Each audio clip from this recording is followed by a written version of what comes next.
नमस्कार, मैं किरनेश कुमार। महागठबंधन में सीट बंटवारों के बाद बिहार विधानसभा में प्रतिपक्ष के नेता तेजस्वी प्रसाद यादव ने पत्रकारों से बातचीत करते हुए कहा कि बिहार का परिणाम चौंकाने वाला है।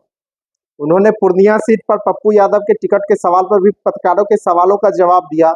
उन्होंने कहा कि मेरा समझौता किसी व्यक्ति से नहीं, पार्टी से हुआ है और जनवरी में ही तय हो गया था तो कौन पार्टी कहां से चुनाव लड़ेगी।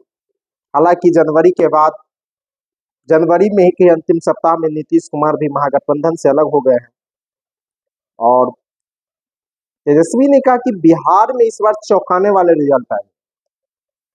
2019 के लोकसभा चुनाव में राजद का बिहार में खाता नहीं खुला था, लेकिन इस बार जो चर्चा है वह राजद की मजबूत उपस्थिति की चर्चाएं शुरू होने लगी है और इस तरह के दावे भी तेजस्वी प्रसाद यादव करने लगे हैं। इसको भी कहीं से न कहीं से लग रहा है कि इस बार हमारी स्थिति अच्छी रहेगी। सीटों के बंटवारे में राजद ने अपने हिस्से में 26 सीट रखा है, कांग्रेस को 9 दिया है, सीपीआई-एमएल को हिस्से में 3 गई है, सीपीआई और सीपीएम को एक एक सीटें मिली है। तेजस्वी ने यह भी कहा कि हमारे साथ 5 पार्टियां हैं, इसमें लेफ्ट की 3 पार्टियां हैं, कांग्रेस भी है और राजद भी है। वही उन्होंने इशारे में एनडीए पर भी पशुपति कुमार पारस को लेकर सवाल उठाया, कहा किसी को तो निकाल ही दिया है। तो बिहार की लड़ाई भी इस बार दिलचस्प होने वाली है।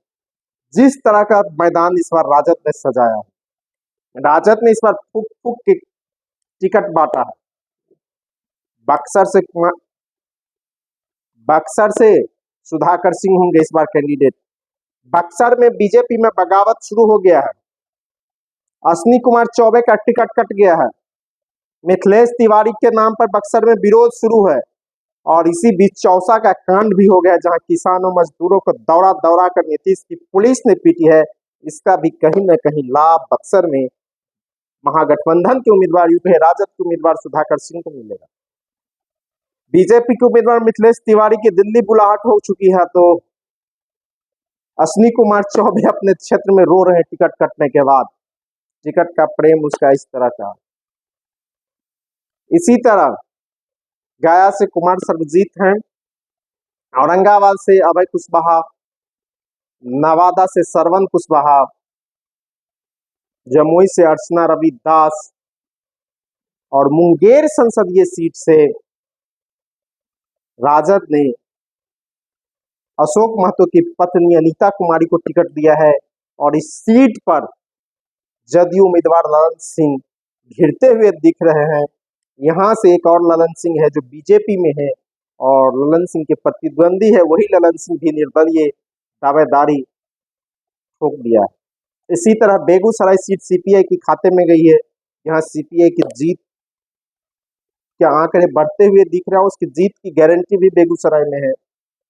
जदयू के विधायक रहे, कभी निर्दलीय भी जीते, बोगो सिंह ने ऐलान कर दिया कि मैं बेगूसराय से निर्दलीय लड़ूंगा। तो इस तरह के कई तरह के बागी के उतरने के बाद महागठबंधन में के कई सीटें जीत की गारंटी अभी से ही दिखने लगी है और यही कारण है कि तेजस्वी प्रसाद यादव भी कह रहे हैं इस बार का चुनाव परिणाम चौंकाने वाला हूं। राजद ने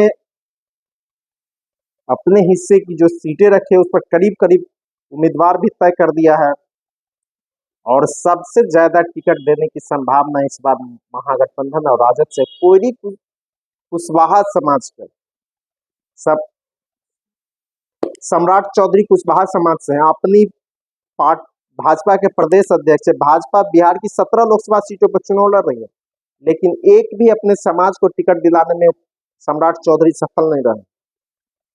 नीतीश कुमार टिकट दिए हैं, लेकिन जिस तरह के टिकट बंटवारे में कुशवाहा को राजद प्राथमिकता दे रहा है, महागठबंधन से अभी तक कुर्मी कुशवाहा को आधे दर्जन सीटें पर उम्मीदवार बनाया जा चुका है।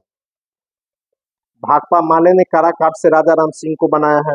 राजद ने नवादा से अभय कुशवाहा को नवादा से श्रवण कुशवाहा को, औरंगाबाद से अभय कुशवाहा को, उजियारपुर से आलोक मेहता को, सीपीएम ने खगड़िया से संजय कुमार को, मुंगेर से राजद ने अनीता कुमारी को। अभी तक जो चर्चा है इतने सीटों पर कुशवाहा समाज के उम्मीदवार हो गए हैं महागठबंधन से। वहीं सीतामढ़ी की भी चर्चा है और पूर्वी चंपारण से भी कुशवाहा को टिकट देने की चर्चा है। तो यूं कहा जाए इस बार जो कोर वोट भाजपा जदयू के माने जा रहे थे, उस कोर वोट में राजद ने सिंहवारी करने के लिए कुशवाहा और कुर्मी को दिल खोल के टिकट दिया है। तो भाजपा के प्रदेश अध्यक्ष सम्राट चौधरी अपनी जाति के एक भी उम्मीदवार को टिकट दिलाने में सफल नहीं रहे। अगर कुशवाहा राजद उम्मीदवार को वोट कर देता है तो बिहार के चुनाव परिणाम काफी चौंकाने वाले हैं, जिसका दावा तेजस्वी प्रसाद यादव कर रहे हैं। तो अधिकांश सीटों पर अगर कुशवाहा, यादव, मुसलमान और लेफ्ट के कैडर वोट मिल जाते हैं तो एनडीए का बिहार में से मुश्किल से कुछ सीटें निकल पाएंगी और इंडिया गठबंधन 30+ चल जाएगा, जिस तरह के दावे तेजस्वी प्रसाद यादव कर रहे हैं और जिस तरह का टिकट बंटवारा किया गया। हालांकि कुछ सीटें हैं जहां से महागठबंधन के कैंडिडेट कमजोर है, लेकिन कुछ सीटों पर मजबूत उम्मीदवार देकर महागठबंधन ने एनडीए की मुश्किलें काफी बढ़ा दी है और परेशानी भी बढ़ रही है। जिस तरह के कैंडिडेट तय किए गए, वैशाली से राजद के उम्मीदवार मुन्ना शुक्ला होंगे, यादव, मुसलमान और भूमिहार और लेफ्ट के कैडर वोट मिल जाते हैं तो मुन्ना शुक्ला की जीत भी आसान हो जाएगी। इसी तरह कई और सीटें हैं जहां एनडीए की मुश्किल काफी बढ़ गई है और 2024 का लोकसभा का चुनाव परिणाम काफी चौंकाने वाले होंगे। जिस तरह मैदान सजाए गए हैं और यही स्थिति रही तो बिहार में अगर एनडीए का रथ रुक जाता है तो दिल्ली की सत्ता से भाजपा की विदाई भी लगभग तय हो जाएगी। जिस तरह के माहौल बिहार में इंडिया गठबंधन या महागठबंधन के पक्ष में बनते हुए दिख रहे हैं।